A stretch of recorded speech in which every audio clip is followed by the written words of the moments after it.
Hi hello ನಮಸ್ಕಾರ. ಸಿಹಿ ಮನೆಗೆ ಸ್ವಾಗತ. ಬೆಳಗ್ಗೆ ಮಾರ್ನಿಂಗ್ ಟೀಯಿಂದ ಸ್ಟಾರ್ಟ್ ಆಗಿದೆ. ಟೀ ಕುಡಿದು ತಿಂಡಿ ಮಾಡೋಣ ಬನ್ನಿ. ಚಪಾತಿ, ಸ್ವಲ್ಪ ಸಾಲ್ಟು ನೀಟಾಗಿ ಮಿಕ್ಸ್ ಮಾಡಿಕೊಂಡು ಸ್ವಲ್ಪ ನೀರು ಹಾಕಿ ಕಲಿಸ್ಕೊಳ್ಳೋಣ.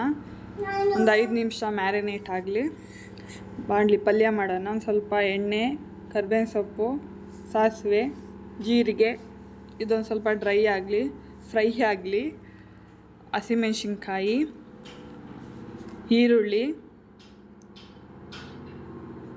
ಅದು ಫ್ರೈ ಆದಮೇಲೆ ಕ್ಯಾರೆಟು ಬೀಟ್ರೂಟು ತುರಿದಿಟ್ಕೊಂಡಿದ್ವಲ್ಲ ಆ ಮಿಶ್ರಣ ಹಾಕೋಣ. ಅದು ಬೆಂದಾದಮೇಲೆ ಕಾಯಿ ಹಾಕೋಣ. ಕಾಯಿ ಹಾಕಿದ್ಮೇಲೆ ಫ್ರೈ ಆದಮೇಲೆ ಸರಿ ಹೋಯ್ತದು. ನೆಕ್ಸ್ಟು ಚಪಾತಿ, ತವಕ್ಕೆ ಎಣ್ಣೆ ಹಾಕಿ ಚಪಾತಿ ಚೆನ್ನಾಗಿ ಬೇಯಿಸ್ಕೊಳ್ಳೋಣ. ಈಗ ಚಪಾತಿ ಬೀಟ್ರೂಟ್ ಪಲ್ಯ. ಬೆಳಗಿನ ಬ್ರೇಕ್ಫಾಸ್ಟ್ ಹೀಗಿತ್ತು ನಮ್ಮ ಮನೆಯಲ್ಲಿ. ತುಂಬ ಚೆನ್ನಾಗಿರುತ್ತೆ ಚಪಾತಿಗೆ ಬೀಟ್ರೂಟ್ ಪಲ್ಯ. ನೀವು ನಿಮ್ಮ ಮನೇಲಿ ಒಂದ್ಸಲ ಟ್ರೈ ಮಾಡಿ, ಹೇಗೆ ಬಂತು ಟೇಸ್ಟು ಅಂತ ಹೇಳಿ. ಲೈಕ್ ಮಾಡೋದು ಮರಿಬೇಡಿ, ಸಬ್ಸ್ಕ್ರೈಬ್ ಆಗಿ.